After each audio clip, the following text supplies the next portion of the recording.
My name is Amina. I have lived with my husband, David, for 12 years. We have a small house, a small garden, and a small life that I thought I knew all about. That morning I thought the same. Then I found the letter. I was taking his coat down from the hook. It was the coat he always wore when it rained. Dark blue. Heavy.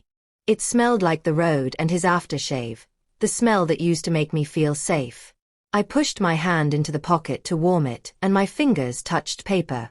I did not expect paper. I pulled it out slowly. The paper was folded twice. When I opened it, my heart stopped. The handwriting was not his neat block letters. It was small and slanted, like someone who wrote fast and was afraid. The first line said, "David, if you are reading this, then I have failed to stop it." My hands shook. I read the letter right there in the hall. The words were simple, but they pulled the floor from under me. "I did not mean for her to die," the letter said. "It was an accident." I panicked. I left her at the river. I told myself I would never tell anyone. I told myself we would be safe. But you need to know the truth. The baby she carried. You helped me hide it. You signed papers. You changed a name. If anyone ever finds this, go to 45, Rowan Street and look under the third floorboard in the kitchen. There is something there that will explain everything. Forgive me. M. I read the lines 3 times. My mouth tasted like copper. I read them again and again until the words blurred. The name M at the end did not tell me who wrote it. The lines "you signed papers" and "changed a name" were like knives. David walked in the door 2 minutes later. He was whistling a song. He lifted his coat from my hand without looking at me. "Long day," he said. He kissed my forehead.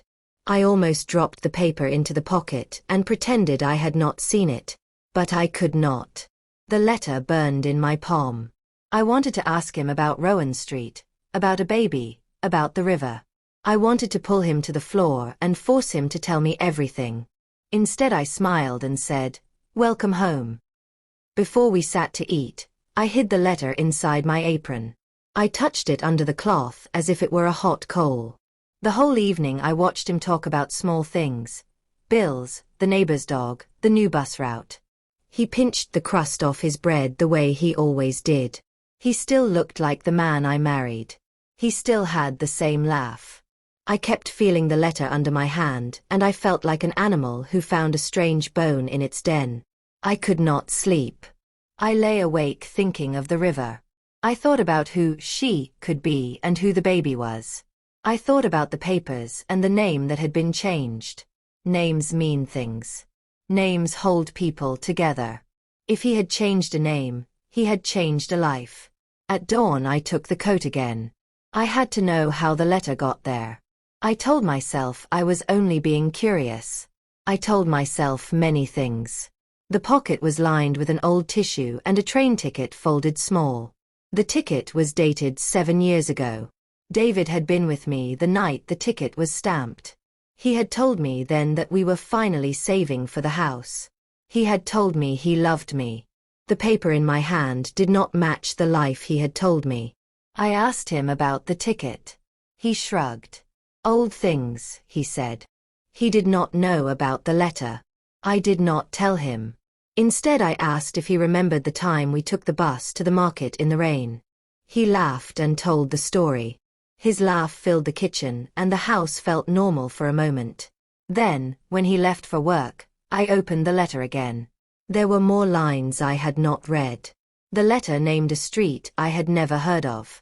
It named a house with peeling blue paint.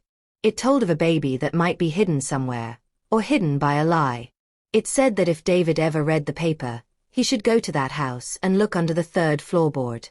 It said, "It is not too late to do the right thing." I felt like the world had been turned inside out. Everything I knew about David, the man who mowed the lawn, who fixed the leaky sink, who held my hand when I was afraid, was suddenly a thin mask over something I could not see. The letter made me question everything. His kindness, his silence, the late nights he called work. The way he sometimes stared out the window as if waiting for someone. Why would he hide a letter? Why had he kept it folded in his coat for years? Who was M? Was M a friend? A lover? A stranger who knew a terrible secret? I walked to the front window and looked at the street. The sun was low and the sky was pale. The neighbor's cat yawned outside. Everything looked ordinary. But the ordinary had changed into a trap. I wanted to call my sister. I wanted to burn the coat. I wanted to ask David, but how do you ask the person you love if they have been part of a death and a lie? I decided to go to Rowan Street. The idea surprised me and scared me at the same time. It seemed like the only way to stop the questions from eating me. If there was an answer under a floorboard in someone's kitchen, I wanted to find it. I wanted the truth, even if the truth hurt. I dressed quickly. I put on the coat I had taken from the hook. Not his coat. My hands still smelled of his aftershave. I folded the letter and slid it into my bag. I told myself I would be back before he finished work. I told myself I would be careful. At the bus stop, my hands were steady but my heart was not. People walked past with umbrellas and paper cups. The bus brought me to parts of the town I did not often visit. Houses changed from neat gardens to yards with tangled vines and broken fences. Rowan Street had a sign with paint flaking off. The houses there leaned close like old friends whispering. I found the blue house with the peeling paint. The door was closed. The number on the wall was faint. I looked at the windows. Curtains were drawn. I walked around to the back and found a small kitchen window. Inside, I could see a sink and a tea towel. The floor looked old. I stood there and felt ridiculous. I had no right to be there. I was a stranger in someone else's life. I was holding a letter that belonged to my husband. I felt suddenly that I was trespassing on a story that was not mine. A woman came out of the next house with a basket of laundry. She looked at me with curiosity and then asked, "Can I help you, dear?" I almost told her everything. I almost held up the letter like a flag and said, "This belongs to the man I love. Has anyone here ever heard of a baby left at the river?" I wanted to tell her that the man who laughed and made tea with honey had a secret that could change everything. Instead I smiled and said, "Sorry. I'm just looking for an old friend." The woman nodded and went back inside. She closed her door. I pressed my hand to the blue door and felt the paint scrape my palm. Then something moved inside the house. A footstep, heavy and slow. The kitchen door opened a crack. I froze. A voice came from inside. Not the small voice of a child, not the hoarse voice of an old man. It was soft and then hard, like someone trying not to cry. "Who's there?" the voice said. I had no plan. I had not thought this far. The letter in my bag seemed heavier than before. My mouth felt dry. My eyes stung. Then the door opened wider, and the face that looked at me was not mine or my husband's. It was a woman I knew from the edge of my memory. She had hair the color of old coffee and eyes that looked like a map of hurt. She stared at me. Her breath left her like a small animal. "You shouldn't be here," she said. "Who sent you?" Before I could answer, the paper in my bag slid from where I had hidden it. It fell onto the stone step and opened like a wounded bird. The words on the page showed themselves to the world. I did not mean for her to die. Her face changed. She reached out and grabbed the page. Her hands were shaking. She read the line, and then she looked at me with a look that turned my bones cold. "You," she whispered. At that moment, I heard a car door slam down the street. A pair of boots on the pavement. A voice, David's voice, calling, "Amina? Amina, are you home?" My heart hammered so loud I could hear it in my ears. The woman on the step folded the letter back and held it close. Her eyes darted to the house, to me, to the road. She said one word that I will hear for the rest of my life. "Run." Everything in me wanted to run. Everything in me wanted to stand my ground and ask the woman every question in the letter. but the sound of David's voice coming closer made my legs go cold. I could see the end of the street where his dark car would appear. I had to decide in a second. I took one step back. The woman tightened her grip on the letter and then reached for my hand as if she might pull me inside. Her fingers were warm and trembling. The road held its breath. The car's engine approached. The blue house held a secret. The coat on the hook at home waited silently for David to reach for it. And in my bag, the letter that had started it all lay folded and dangerous, like a small, sleeping thing that might wake and bite us all. The front door of the house down the street banged open. A shadow filled the doorway. The moment I heard David's voice calling my name from down the street, something inside me twisted. I had never been afraid of my husband before. Never. But that day, that voice, it felt different. It felt like the sound of someone who already knew I had touched the truth he was hiding. The woman gripping my hand pulled me inside her house so fast I almost fell. The door slammed shut behind us. The air inside was warm and smelled like old wood and pepper soup. The room was dim, the curtains pulled tight as if she feared the light itself. She pressed her back against the door, breathing hard. "You should not have come here," she whispered. Her voice shook, but her eyes were sharp, almost desperate. I swallowed. "Who are you? And why did you take that letter?" She looked at me long and deep, and it felt like she was searching my face for something. Maybe a memory, maybe a truth I didn't know I carried. "I'm Mara," she finally said. "And that letter, it belongs to me." My heart jumped. "You wrote it." She shook her head slowly. "No. But I was the reason it was written." My legs almost gave way. I held onto the edge of a small wooden table to steady myself. The house was silent except for our breathing. Then we heard David's steps outside. Slow. Heavy. Searching. Mara lowered her voice to barely a breath. "He cannot find you here." I felt my chest grow tight. "Why?" "He's my husband." She touched my arm, firm, almost painful. "Amina, listen. Nothing in your life is what you think it is." A cold wave spread down my spine. Outside, David called again, louder this time. "Amina, are you in there?" Mara dragged me away from the door and pulled me toward the kitchen, the very kitchen mentioned in the letter. The floor creaked under our feet. She knelt, grabbed a knife from a drawer, and slid it between the old wooden planks. One floorboard lifted. My heart hammered so hard I could barely breathe. Under the floor, wrapped in a cloth, was a small metal box. Mara took it out with trembling hands. "This is what he never wanted you to see." Before she could open it, David's car engine cut off outside. A door slammed. Footsteps approached the house. Controlled. Determined. Not like a loving husband searching. More like a man hunting. Mara whispered sharply. "We don't have time." She threw the box into my hands. It felt cold and heavier than it looked. "Whatever happens, do not let him get this." I stared at her, my mouth dry. "What is inside?" Her eyes softened in a sad, broken way. "Your truth." Before I could speak, there was a loud knock on the door, 3 hard bangs that shook the walls. "Amina," David said calmly, too calmly, "I know you're inside. Open the door." My fingers squeezed the metal box. My whole body trembled. Mara pulled me toward the back door, but it was stuck. The wood was swollen from rain, swollen from time. She pushed again and again, but it didn't move. Another bang came from the front. Louder, angrier. "Amina, open this door right now." My breath came fast and sharp. Mara turned to me, her face pale. "He must not find you with that box.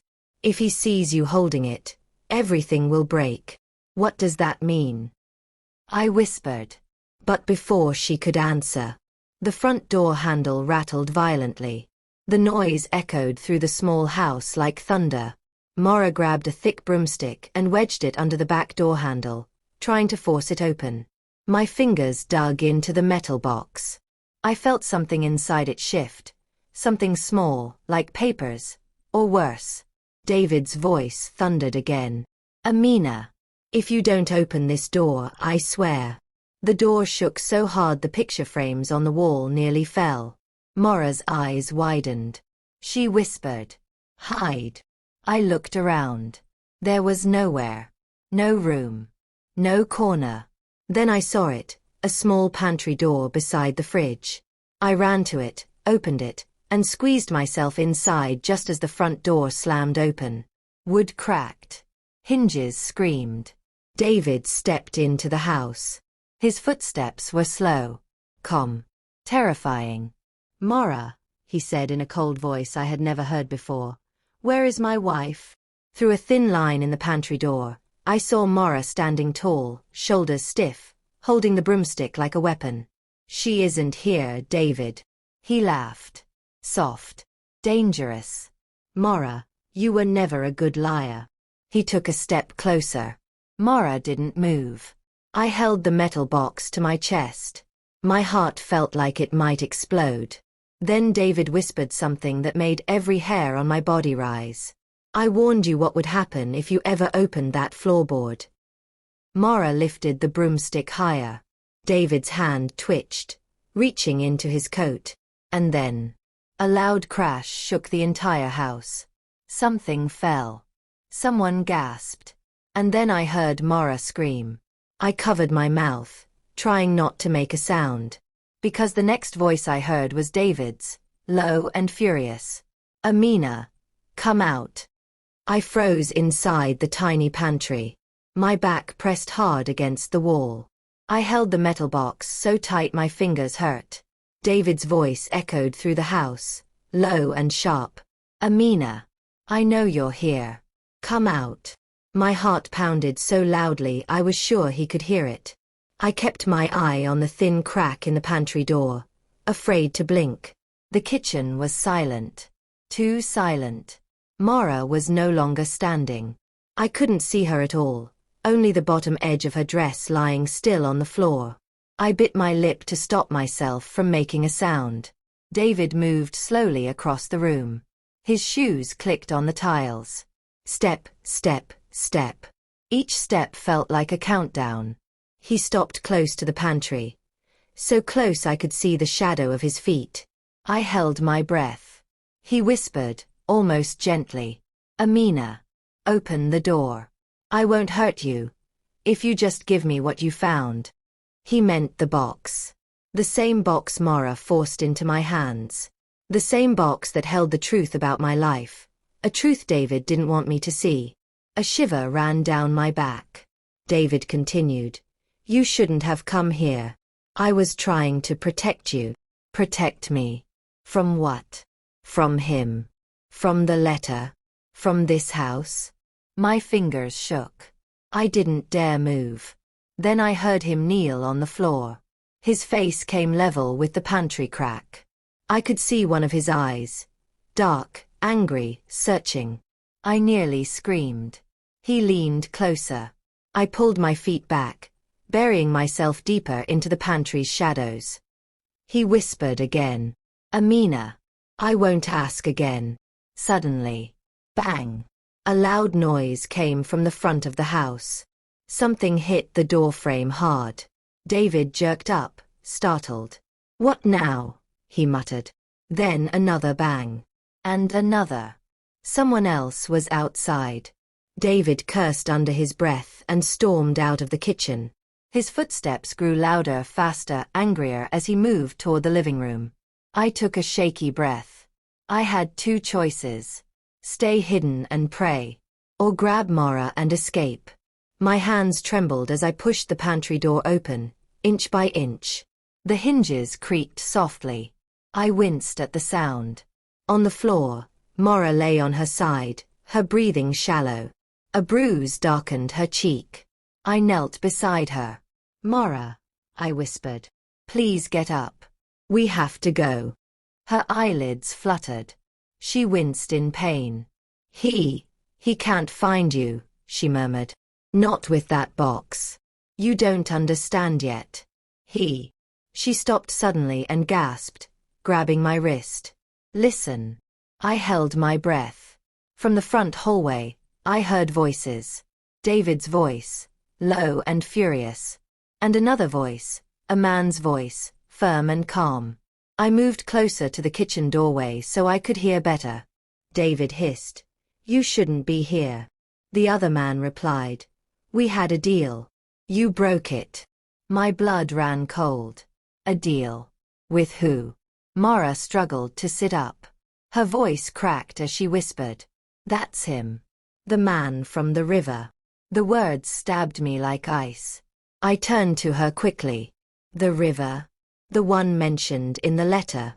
She nodded weakly. My heart raced. Nothing made sense. Everything made sense. All at once. I peeked around the corner again.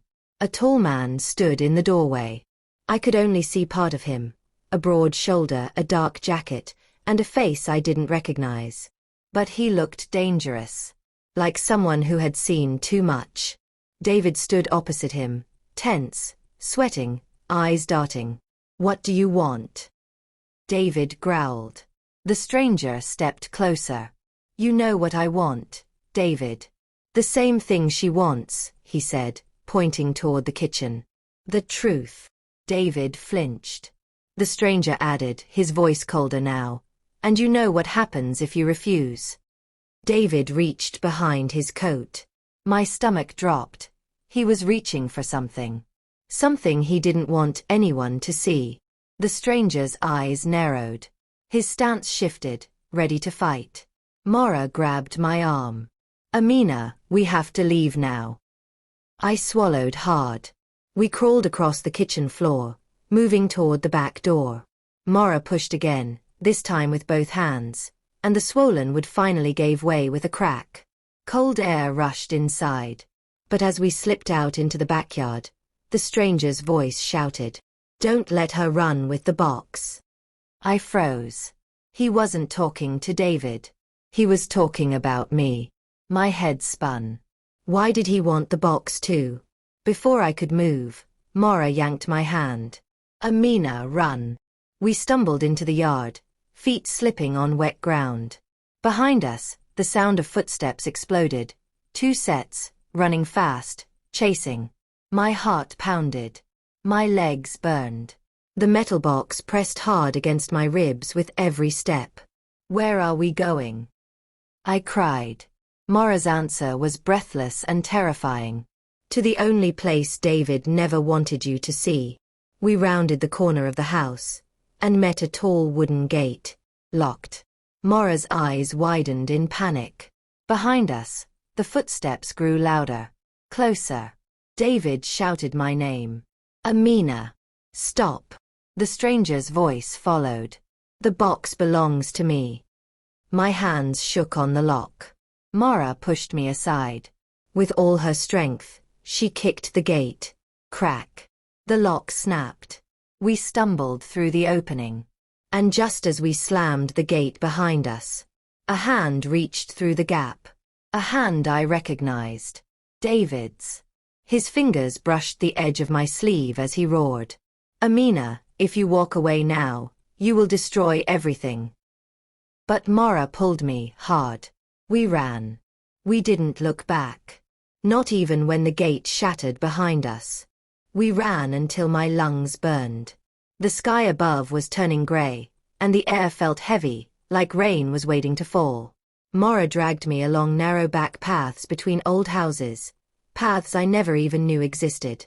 Behind us, David and the stranger were shouting, their voices echoing through the neighborhood like angry thunder. But they were far now. Far enough. For the moment. We stopped behind an abandoned shed with broken windows and a sagging roof. My legs trembled so badly I nearly fell. Mara held my shoulders, her breathing sharp and fast. Amina, listen to me, she said, her voice weak but urgent. You must not open that box here. I tightened my grip on the cold metal. Why? What is inside? Why does he want it? Why do you want it? Tears gathered in Mara's eyes. She swallowed hard.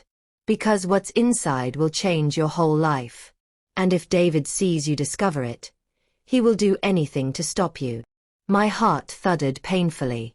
I waited for her to explain, but she looked around nervously instead, checking every shadow. We need somewhere safe, she whispered. But before she could finish, a loud crack echoed behind us. I spun around. A stone had hit the shed wall, thrown from somewhere in the maze of houses. Dust fell from the wood. Mora grabbed my arm. They're searching. Her voice trembled. We can't stay here, she said. They will find us. I looked at the metal box in my hands. I felt something move inside, a soft shift, like folded papers sliding. Maybe a small object knocking the side. What exactly is this? I asked. Mora's face tightened. She whispered one word. Proof. I waited. She took a shaky breath and added, proof of what happened at the river. Proof of who you are. My knees weakened. Who I am. I know who I am. But Mora shook her head slowly, painfully. No, Amina. You don't. The words cut through me like ice. What do you mean? I whispered. She looked away. I should have told you years ago. But I thought the truth died with her. Before I could question her again. A voice boomed from the distance. Check the alleys. They can't be far. It was the stranger's voice. Mora flinched. We must move. She led me through a broken fence into a narrow alley behind a row of deserted houses. The place smelled like dust and old rain. The ground was uneven with bricks and weeds. As we hurried along, my mind kept spinning. Proof. River. Who I am. Nothing made sense. Finally, Mora stopped behind a tall concrete wall. She leaned against it, exhausted. This is the edge of the old district, she said. We're safer here, for now. I looked at her, desperate. Please, Mora. Tell me the truth. She rubbed her tired eyes. I don't have time to explain everything. But I'll tell you what I can. She pointed to the box. That box contains the real birth documents of a baby girl, the girl mentioned in the letter. The one left at the river. My breath caught. But why does that matter? Why would David hide something like that? Mora met my eyes.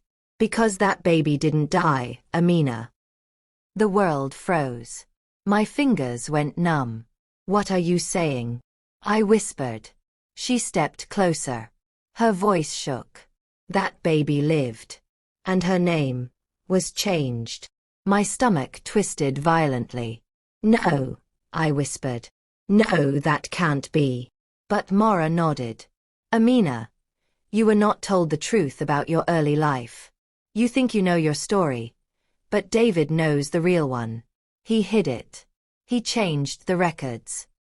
He kept you from the truth because if you ever found out, her voice cracked, you would realize he wasn't the man you thought he was.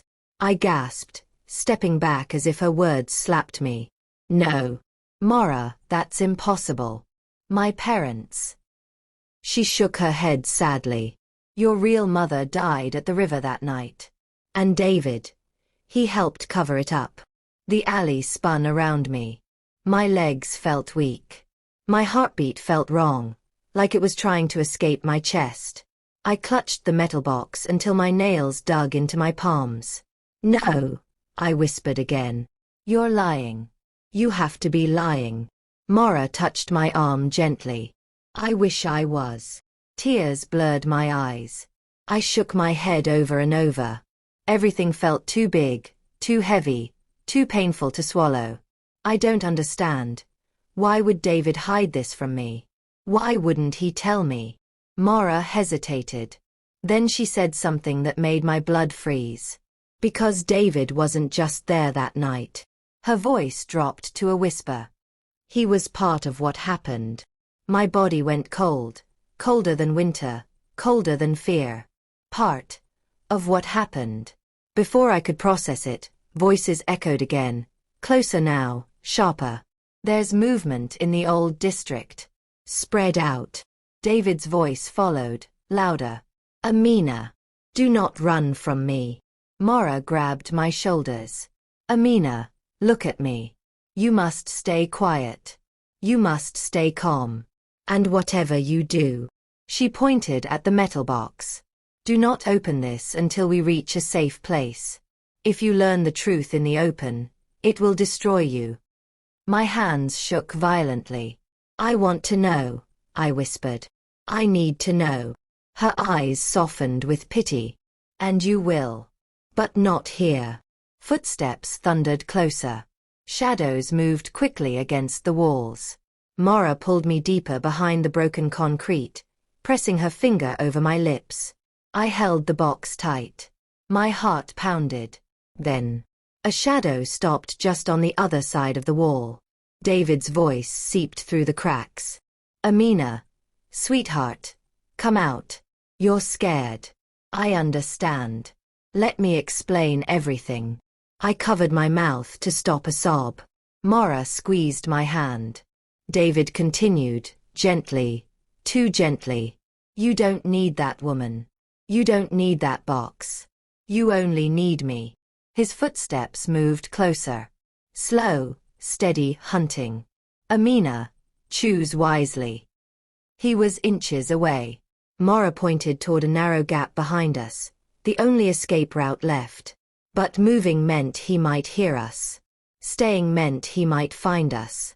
My heart slammed in my chest. David's shadow grew larger on the wall. Then he said the words that shattered me. Amina, I know the truth hurts. But you were never meant to find out you were that baby. I gasped. My cover was gone. Everything was exposed. David stopped walking. The air around us tightened like a rope. And then, he said one more thing. One thing that made Mara's eyes widen in pure fear. Amina, I didn't want to hurt your mother. But she didn't give me a choice. The world stopped. My blood froze. Mara's hand slipped from mine. And David's shadow turned toward our hiding spot. David's shadow grew darker, wider, stretching across the cracked wall until it touched my feet. Mara's breath caught in her throat. I felt her hand tighten around mine, but my body felt frozen, like fear had locked every muscle. David's voice came again, soft like a whisper but sharp enough to cut. Amina, come out now. I know you're behind that wall. I felt my knees weaken. He knew. He knew exactly where we were hiding. Mara's face twisted with panic. She leaned close and whispered, Do not speak. Do not move. But my heart was beating so loudly I was sure David could hear it. He stepped closer. One step. Then another. His shoes scraped the broken ground just inches from us. And then, crack. A plank of rotten wood snapped from somewhere behind the alley, making a loud noise. David jerked his head in that direction. He paused, listening. Mara mouthed silently. Now. Before my mind could catch up, she grabbed my hand and pulled me through the narrow opening behind us, a gap between two old buildings. My shoulder scraped the wall. My breath tore out of my throat. The metal box thumped against my ribs. We squeezed through the narrow path until the light disappeared. For a moment, everything was darkness. Thick, heavy darkness. Behind us, David shouted. Amina, stop running. You don't know what you're doing. Mara kept pulling me, faster, deeper into the shadows. We pushed through until the passage opened into a small courtyard behind an abandoned shop. Cracked tiles, broken chairs, scattered leaves. It looked like a forgotten place no one visited. Mara bent over, gasping for air. I clutched the metal box to my chest, shaking. Mara, I whispered. Is he telling the truth? Did he hurt my mother? Her eyes filled with tears. She looked away. I told you. David was there the night she died. But the truth is worse than you think. I swallowed hard, my throat burning. What truth? Why won't anyone just say it? Mara wiped her eyes with a trembling hand. That night at the river, Your mother was trying to protect you from someone. And yes, David was with that person. My heart crashed against my ribs. Who was he with? She hesitated. Before she could answer, footsteps echoed in the distance. Fast. Many. Voices shouted. They came this way. Check the yard. Panic shot through me. Mora cursed under her breath. They're spreading out. They're surrounding the area. She grabbed my face gently, forcing me to look at her. Amina, you must listen. You cannot let David get you. Not now. Not after you've seen the letter. But why? I asked, my voice cracking. Why is he chasing me like this? Why won't he just tell me the truth? Mora's hands dropped to her sides. Because if he tells you, he loses everything. The life he built, the lies he hid behind, the story he forced you to believe. I shook my head. No. David loves me. He wouldn't. A shadow moved on the wall across from us. Someone was approaching. Mora pushed me behind a broken pillar. Her voice was barely a breath. If he finds you with that box, you are not walking out alive. My breath stopped. A man stepped into the courtyard. Not David, but the stranger from the house. The man with the cold voice. He scanned the yard, slow and careful, like a hunter tracking prey. Mara stiffened beside me. The stranger shouted. She's close. I can feel it. More footsteps approached the courtyard. We were trapped. The stranger turned, his gaze sweeping across the ground. His eyes sharp. Searching. I ducked lower, gripping the metal box tighter. Then suddenly, he stopped. His face changed. He looked directly at the cracked pillar hiding us. My stomach dropped. He had seen us. The stranger's voice deepened. Amina, don't make this harder than it has to be. He took one step toward us. Mora stepped out from behind the pillar, blocking his path. Stay back. The man glared at her. You again. You will not touch her, Mora said. Her voice was shaking but strong. He smirked. You think you can protect her? After everything you caused. Mora's eyes flashed with pain. I didn't cause anything. I was trying to save her.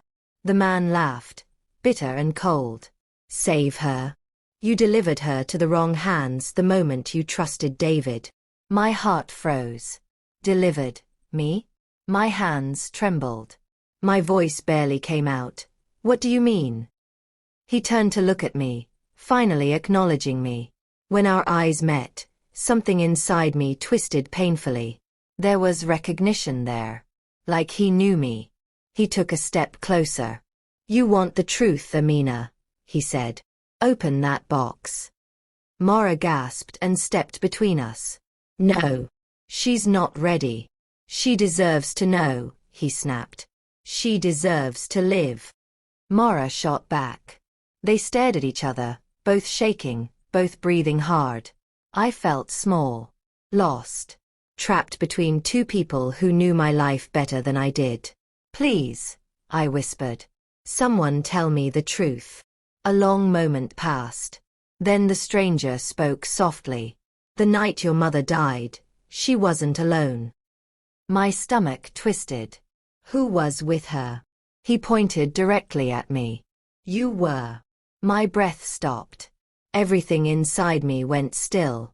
No, no, that's impossible, I whispered. I don't remember anything. You were too young, he said. Barely a baby.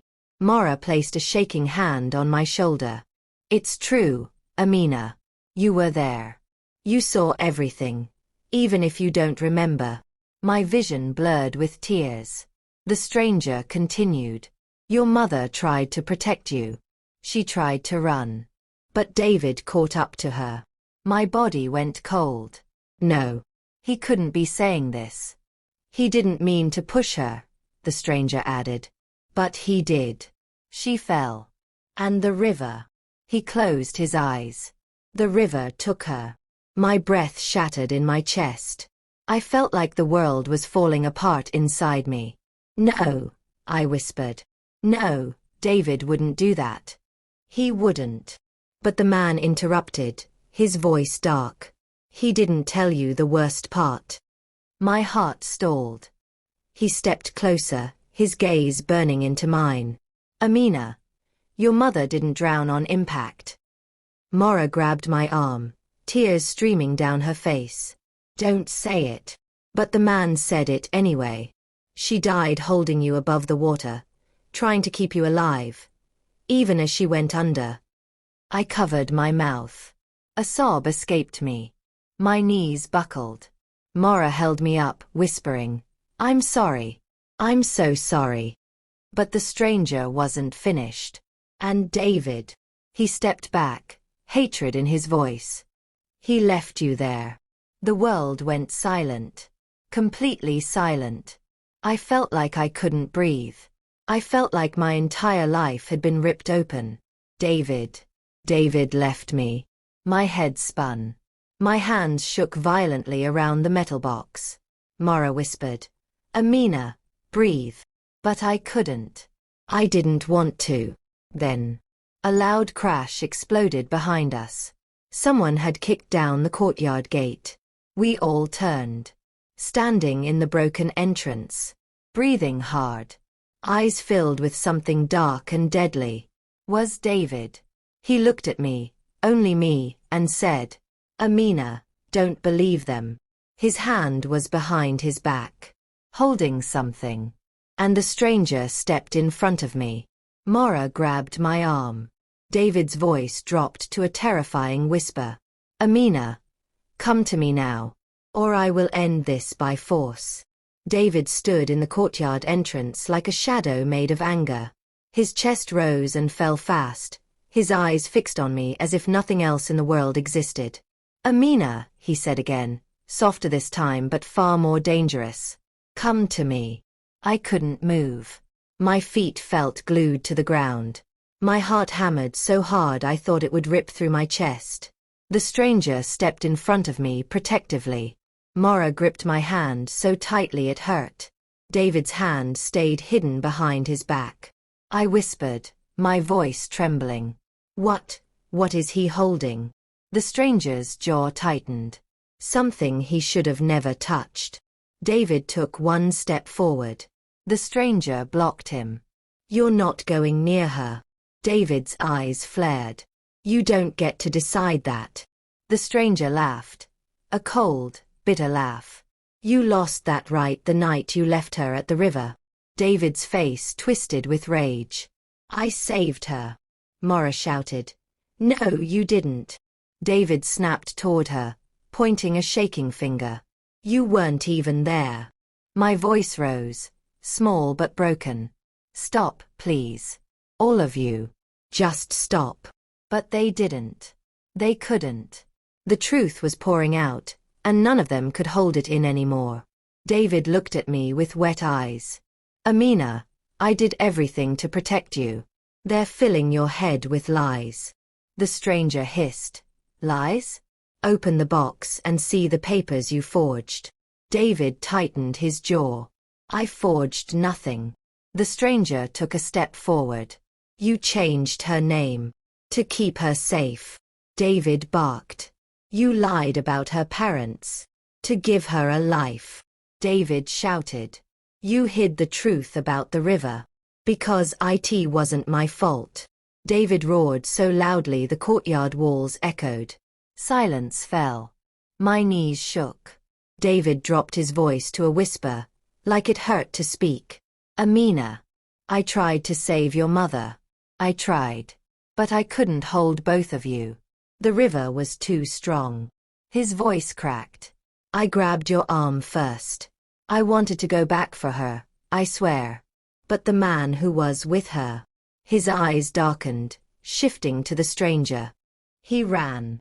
My eyes widened. I looked at the stranger, shocked. Is that true? I whispered. The stranger's jaw tensed. His fists clenched. Mara stepped between them. Stop twisting the story, both of you. Amina deserves the full truth, not pieces. David glared. The stranger glared back. Then, the stranger spoke first. I didn't run. I was pushed. David scoffed. Lies. The stranger continued, voice low and trembling with anger. I tried to grab the mother. I tried to pull her up. You were screaming we had to save the baby first. He stared straight at David. You dragged her from my arms. David's face went pale. The stranger added, you said, leave her, she can't be saved. My breath hitched. David shook his head slowly. No, that's not how it happened. The stranger stepped closer to him. You left the mother, carried the baby out, then turned back and saw she was gone. David looked at me, tears in his eyes. Amina. I tried to look for her. I did. But when I came back, she was holding you, still trying to keep you above water. He swallowed hard. I never meant to let her go.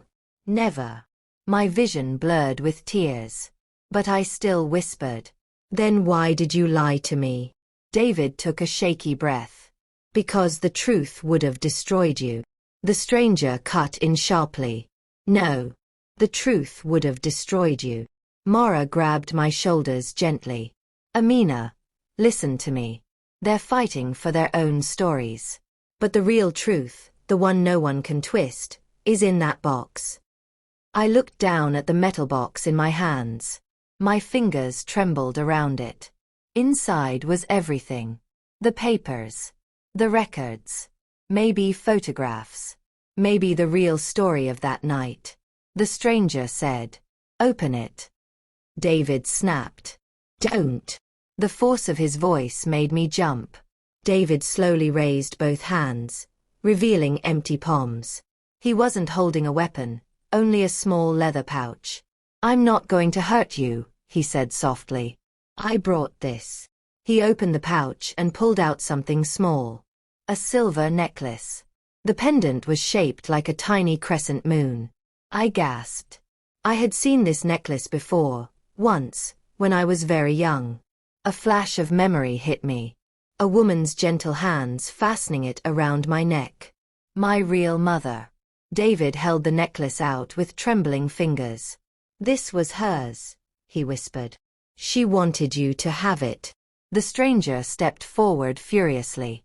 You stole that from the riverbank. David shouted. I took it to save it, not steal it. Mara cried out. Enough. All of you. Amina can't take more fighting. She was right. My chest felt tight. My head felt too full. I felt like I was drowning, just like my mother. I whispered. I need to breathe. But there was no time. Because suddenly, a loud siren blared in the distance. Police. Many. The stranger cursed. They must have followed my call. David's face drained of color. You called the police? The stranger lifted his chin. You didn't think I'd let you run forever, did you? David stepped toward me fast. Amina, give me the box. Now. Please. The stranger rushed too. No. Give it to me. Both of them reached for me at the same time. Mara screamed. Amina, run. But I was frozen. The box slipped from my hands, hit the ground, and the old metal lock snapped open. The lid creaked. Everyone stopped. Even the air stopped. Inside the box. Inside the box was a document with my name on it. Except it wasn't my name. My heart flipped. David lunged forward. The stranger lunged too. Mara gasped. No. Don't touch it. But before any of us could react, a flashlight beam hit the courtyard, and a deep voice shouted, Stop! Hands where we can see them. Police flooded in from all sides. David raised his hands slowly. The stranger clenched his jaw and lifted his hands too. Mara covered her mouth in fear. And me.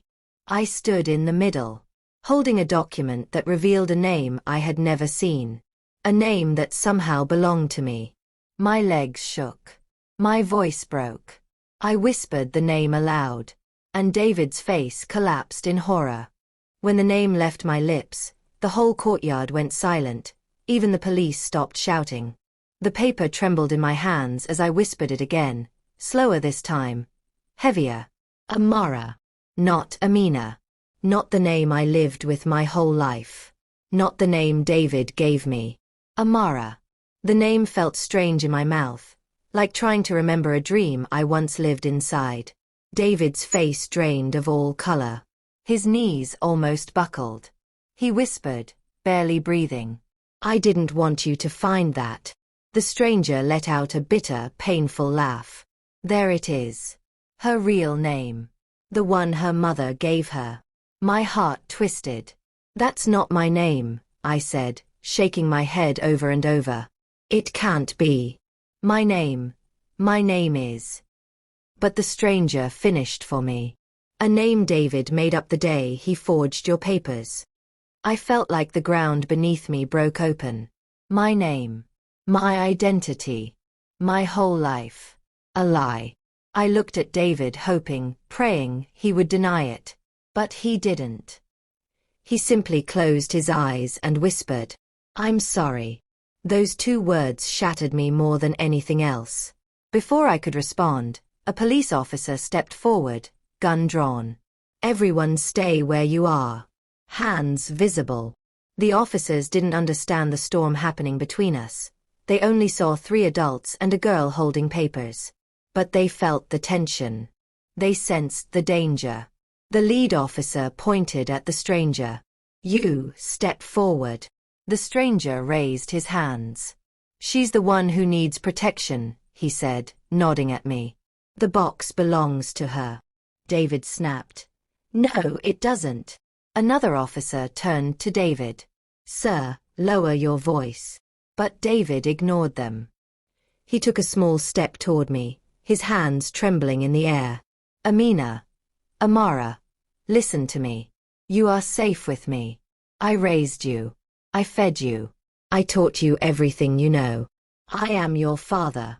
Those words stabbed me. I shook my head, tears burning down my cheeks.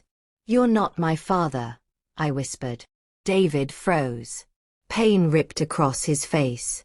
"Amina, don't say that. Please. Everything I did to protect you." The stranger scoffed. "Protect her?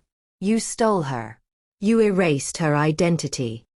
David snapped. "I saved her from you."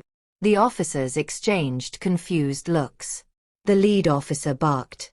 I said quiet, "All of you." But the truth was rising like a storm that couldn't be stopped. The stranger stepped forward slightly, ignoring the officer's warning. "You want the truth, Amara?" he asked softly. My breath caught. "Yes," I whispered. "All of it." He looked me dead in the eyes. "Your mother wasn't trying to run away from me that night. She was running to me." My heart skipped. "That's a lie," David shouted. The stranger shook his head. "She wanted to leave him.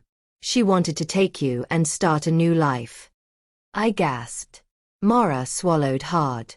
David's face twisted with rage. "That never happened." She was confused. She was scared. "She was scared of you," the stranger said, pointing at him. David's lips trembled. "I loved her." The stranger's voice cracked for the first time.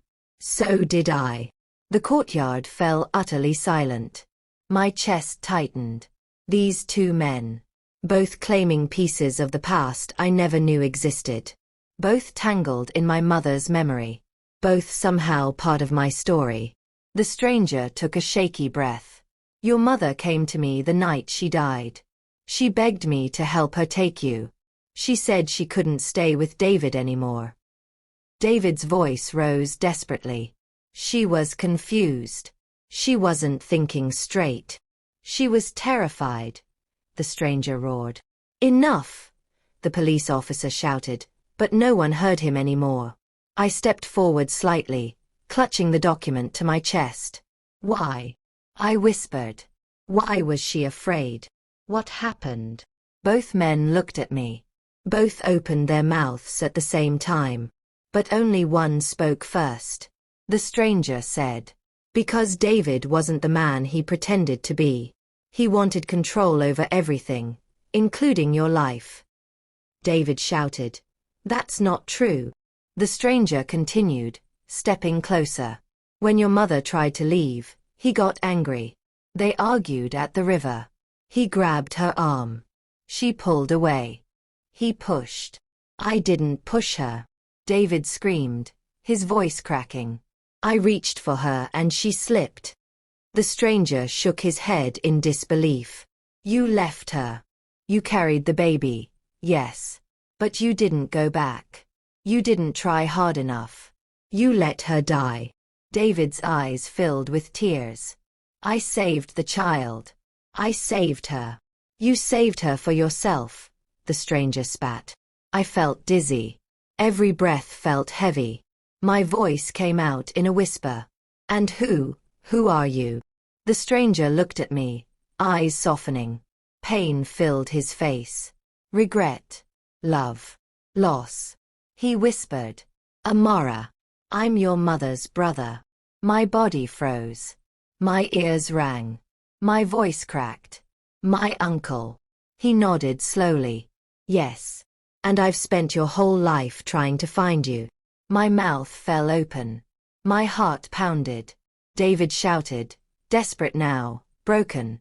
"He is not your family. I am." "He wasn't there when she carried you for months. He wasn't there when you took your first steps. He didn't comfort you when you cried. I did. I gave you everything." Tears blurred my vision. The officers moved closer, sensing the tension climbing. One officer said, "Everyone calm down. We will sort this out." But no one listened. David reached toward me, slowly, pleadingly. "Amara, please. Come to me. You don't know him. But you know me. I am the only father you've ever had." The stranger stepped forward too. "You don't owe him your life. You deserve the truth, not a cage." Mara whispered, "Amina, choose carefully." The officers raised their rifles slightly. The whole world held its breath. David took one more step. "Amara, please." The stranger reached for my arm to pull me back. "Amina, stay away from him." And then, suddenly, David grabbed the silver necklace and threw it into the air. As my eyes followed it instinctively, he lunged at me. Fast, desperate, terrifying. I screamed. The officers shouted. The stranger pushed forward. Mara reached for me. And just when David's hands brushed the box in my grip, a single gunshot exploded through the courtyard. Everything stopped. Everyone froze. David's eyes widened. His hand slipped from my arm. Blood bloomed across his shoulder. And he fell to his knees. David fell to his knees, clutching his shoulder as blood seeped through his fingers. The sound of the gunshot still echoed through the courtyard, bouncing off every wall, bouncing inside my chest. For the first time since everything began, David looked fragile, small, human. Police officers rushed forward, shouting commands. "Drop your hands. Stay down. Nobody move." The stranger moved slightly toward me, but an officer shoved him back with an arm. Mara knelt beside me, helping me stand as my legs shook like broken branches. David lifted his head slowly. His face was pale, his breathing unsteady. But his eyes, they found mine. And they were full of something I couldn't read. Pain, fear, regret, love, lies, everything mixed together like a storm. He whispered, barely audible, "Amara, don't leave me." My throat tightened. Tears spilled from my eyes without permission. A doctor-looking officer rushed to David, checking his wound. "It's a clean shot. He'll live." "Stay still, sir." The stranger, my uncle, watched with clenched fists. His face twisted in a mix of anger and sorrow. "He shouldn't even get the chance to live free," he muttered. "After what he did." David snapped angrily, voice cracking. I didn't kill her. Officers yelled. Quiet. But the truth was too loud now. Too swollen, too heavy. David pushed against the officer, trying to hold him down. I tried to save her. His voice cracked painfully. I swear it. I swear. My uncle shouted back. You saved yourself. You saved the baby for yourself. You didn't care about her mother. David's jaw trembled. I loved her. I loved her more than anything. My heart twisted. Two men, both broken, both fighting over a woman who wasn't here to speak for herself. A woman I barely remember, yet feel in every breath.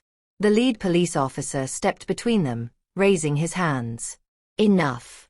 Nobody takes another step. Nobody raises another voice. We will sort everything at the station.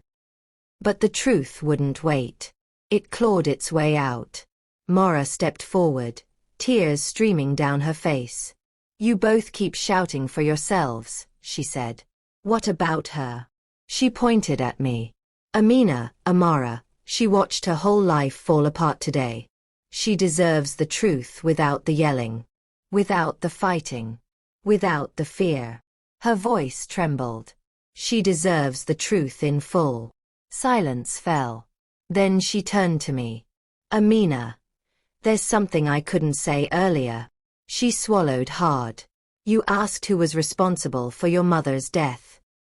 I braced myself. The world held its breath. It was not only David, she said. Her voice cracked. My uncle stiffened. David stared at her in shock. I whispered, what do you mean, not only? Maura took a slow breath.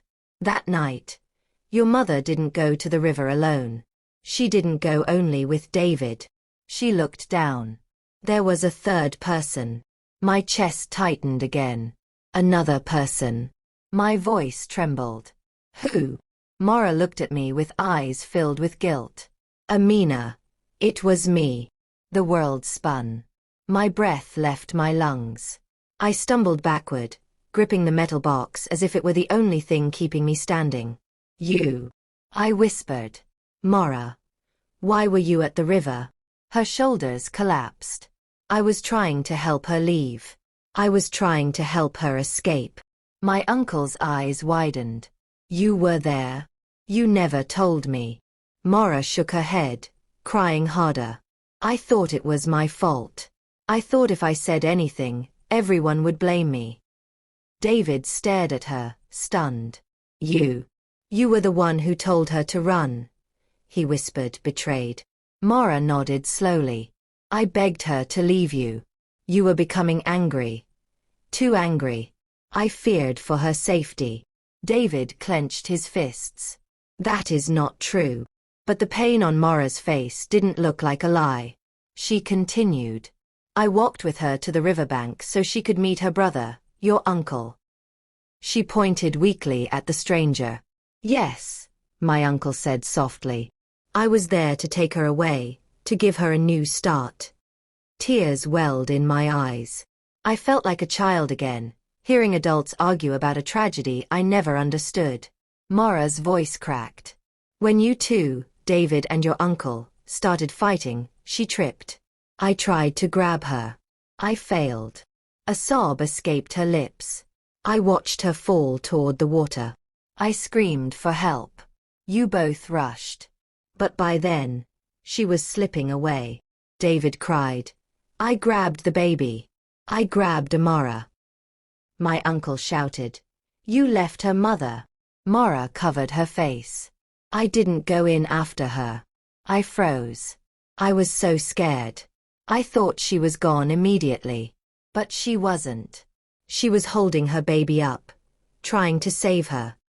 My chest tightened so painfully I almost fell. I thought if I told anyone, they'd blame me for not jumping in. So I kept quiet. I stayed away. And the guilt ate me for years. David closed his eyes. Tears fell down his cheeks. My uncle looked broken. And me. I felt like I was drowning all over again.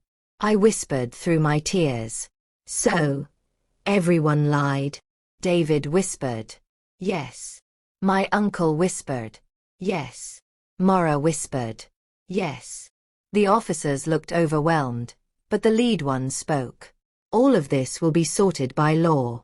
For now, everyone remains in custody until statements are taken. David lifted his head one last time and said, Amara, I know I wasn't perfect. I know I made terrible choices. But I loved you. I still love you. Please, don't let them take you away from me. My uncle stepped forward. And please, don't let him take you away from the truth again. Mara whispered, Amina, choose your heart. I stood there. 3 people. 3 truths. 1 name, Amara, suddenly heavy in my hands. 1 bullet already fired. 1 decision left. I opened my mouth to speak. But before any words came out, a second gunshot tore through the courtyard. Everyone screamed. And this time, someone fell who wasn't David. The second gunshot ripped through the air like lightning tearing the sky apart. I screamed. Mara screamed.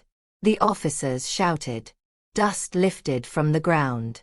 For a moment, I couldn't even tell who had been hit. Everything froze in my vision, as if the world itself was holding its breath. Then I saw a body fall. Not David. Not my uncle. Mara.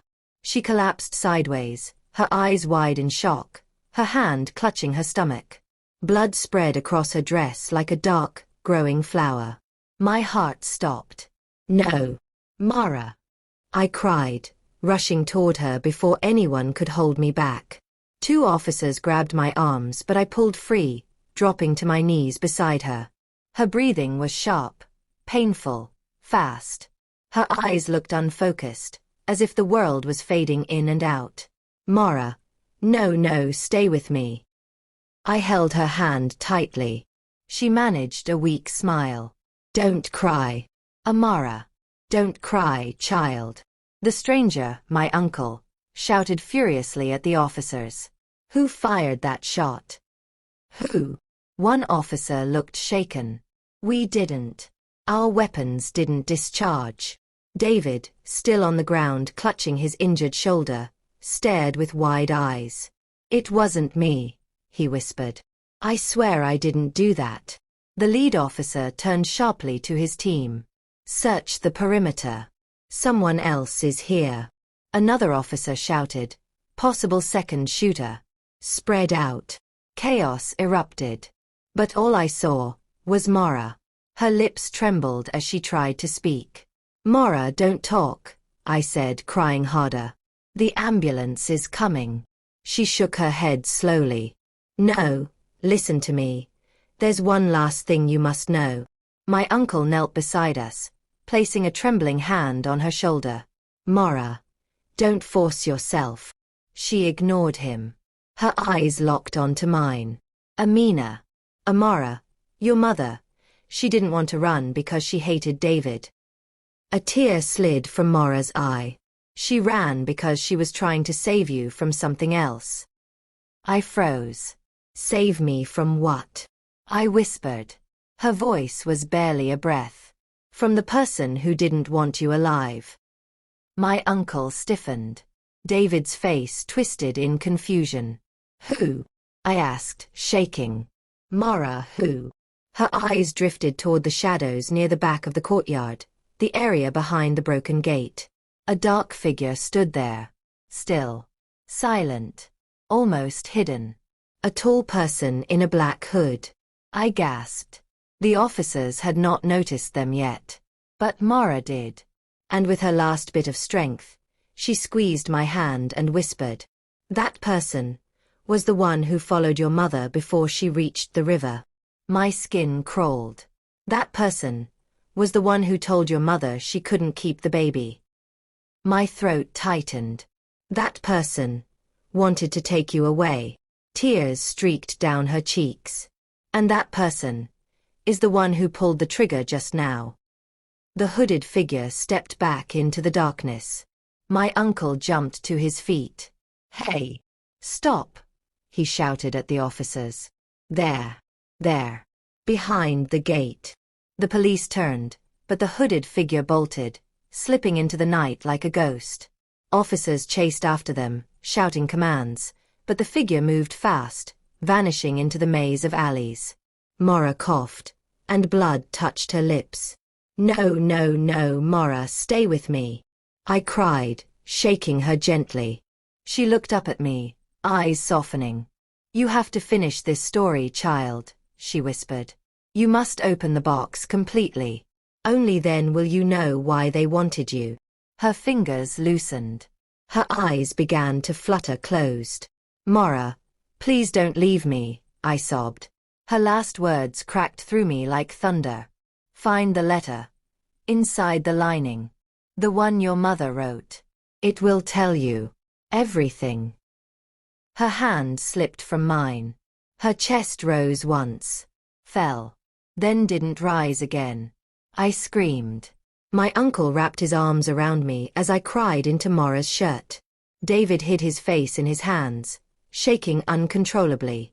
The officers stood in stunned silence. And the hooded figure, the real person behind the river secret, had escaped into the night. I looked down at the metal box lying on the ground beside Maura's hand. The papers inside fluttered in the wind. At the bottom, half hidden beneath the documents, I saw something tucked into the inner lining. A folded envelope. Old. Yellow. Torn at the edges. My heart raced. It had one word written in shaky handwriting. Amara. My real name. My mother's last letter. With trembling hands, I reached for it. But before I could open it, footsteps thundered back into the courtyard. One officer shouted. They got away. Whoever that was. They knew these alleys too well. The lead officer looked at me, eyes tense. Amina. We need to move. You're not safe out here. My uncle grabbed my shoulders. We need to go. Now. David struggled to stand, blood soaking his sleeve. Amina. Don't leave without hearing my side, he begged. But I didn't move. I stared at the letter. The letter stared back. Everything I needed to know. Everything they tried to hide. Everything my mother died to protect. Was inside that envelope. I lifted it slowly. My fingers shook. My heart pounded. The officers, my uncle, David, all waited. But none of them dared move. I tore the seal open. Just as a voice behind me said, "Don't read that here." I turned. A figure stood in the ruined doorway. Not the hooded shooter. Someone familiar. Someone I never expected to see. Someone who gasped when they saw the letter in my hand. Amara. We need to talk. The figure stepped into the courtyard light, and every muscle in my body froze. It was a woman. Tall. Calm. Dressed in a long coat. Her face partly hidden by shadows. But her eyes looked painfully familiar. My uncle gasped, taking a step back.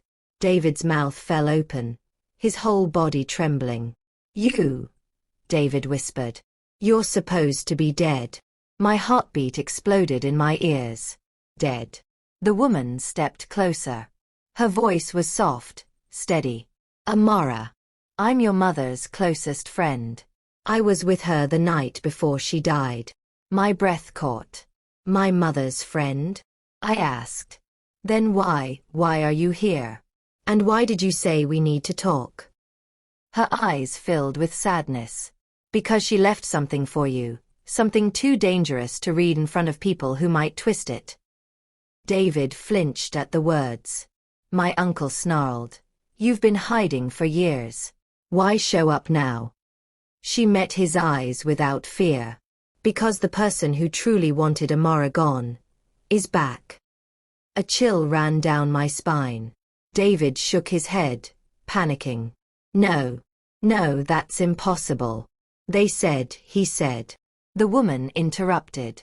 David, stop lying. The shooter tonight wasn't working alone. And you know exactly who's behind them. David's eyes darted everywhere, his chest rising and falling like someone trapped. My uncle stepped protectively in front of me. Who is this person? Who is trying to hurt her? The woman took a slow, trembling breath. Then she said the name. A name that stabbed the air like a knife. The same man who threatened her mother before she died. Her father. The world tilted. My knees almost gave out. My father. I whispered. I thought David. David closed his eyes in pain. I raised you, but I am not your biological father. The stranger, my uncle, clenched his fists. My sister ran away from that monster the moment she knew she was pregnant. The woman nodded. She begged us all for help. She said the man who fathered her child would never let her keep the baby. He was dangerous, controlling, violent. She escaped him, and that night at the river, he caught up. My head spun. The truth was bigger than anything I imagined. David whispered. Broken. I tried to help her run. I swear. But I made mistakes. Terrible mistakes. My uncle glared at him. You lied for years. I lied to protect her. David shouted.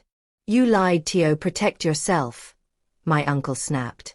The woman raised her hands. Stop. She has heard enough pain. I clutched the old envelope, the one Mara died protecting. Then tell me, I whispered. Tell me what's in this letter. The woman stepped close, her eyes soft. It contains your mother's last words. Her warnings. Her truth about everything, including why she feared the man who wanted to claim you. Tears filled my eyes. Why didn't anyone give it to me sooner? I whispered. She placed a warm hand on my cheek. Because secrets like this are knives. They cut everyone who holds them. My uncle touched my shoulder gently. Amara, whatever it says, you don't face it alone anymore. David spoke too, voice cracking. You can hate me after reading it. But please, don't forget I loved you. I still do. I looked at all of them. My uncle, shaking with anger and pride. David, broken and bleeding. The woman, calm and full of truth. Mara, gone because of this secret. I opened the letter. The paper smelled like river water. Old, soft, fragile. My mother's handwriting curled across the page. My dearest Amara, if you are reading this, it means the truth has finally reached you. I fought for you. I ran for you. I hid for you. There were people who wanted you for terrible reasons. To control you, to use you. Your real father was one of them. If he ever comes for you, run to the people who truly loved you. Your uncle, Mara, and even David, who made mistakes but tried to protect you in the end. Live your life free, not afraid. I love you. I always will. Mama. The words broke me. But they also healed me. I pressed the letter to my chest and cried. Cried for her, for me, for all the years lost in lies. My uncle hugged me tight. David sobbed quietly. The woman watched with soft, sad eyes. When I finally looked up, I felt something I hadn't felt since the story began. Strength. I know who I am now, I whispered. I am Amara. And I choose my own life. Police moved forward gently. Miss, we need to take everyone in for statements. I nodded. For once, I didn't feel afraid. The nightmare was ending. The truth was mine. As they escorted us out of the courtyard, I turned toward the camera, as if speaking to every viewer watching my story unfold. Thank you for staying with me through this journey.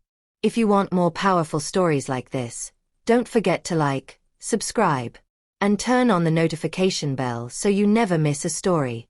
And tell me where you're watching from in the comments. I want to know my family. I looked down at the letter, holding it close. This is not the end of my healing, but it is the start of my freedom.